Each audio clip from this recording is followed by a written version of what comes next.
All right, guys, I'm going to go over one more type of fraction problem just to do a little review of what fractions are and how they work. So I'm going to flip the camera around here and we're going to go over a candy bar problem similar to the one that's on your work for today, but not exactly.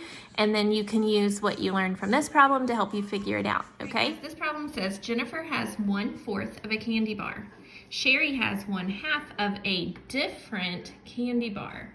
Jennifer says her piece is bigger.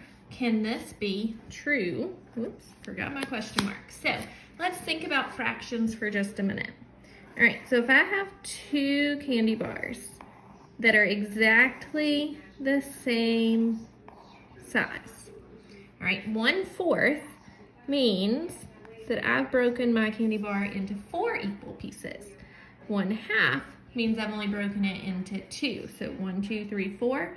1, 2. 1/4 means I ate one of those 4 pieces, and 1/2 means I ate one of those 2. Now, if my candy bars are the same size, then 1/2 is always going to be bigger than 1/4.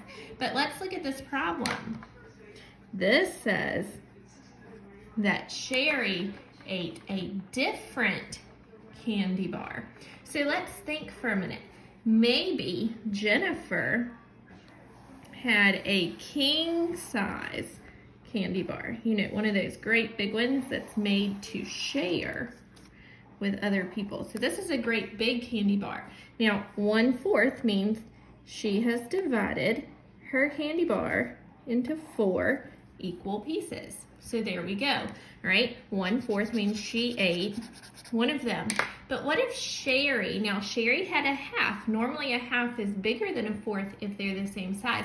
But you know what, poor Sherry, she only got a snack size candy bar. She just got one of those little ones that you might get in your Halloween basket, okay?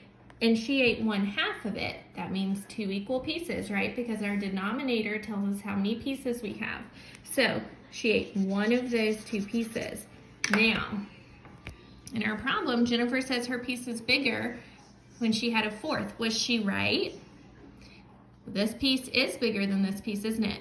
That's because her candy bar was a bigger candy bar. So even though normally 1/2 is bigger than 1/4, that's only when we're dealing with something that's the same size. Since she had a different candy bar, it could have been a larger candy bar, so 1/4 could have been bigger, okay?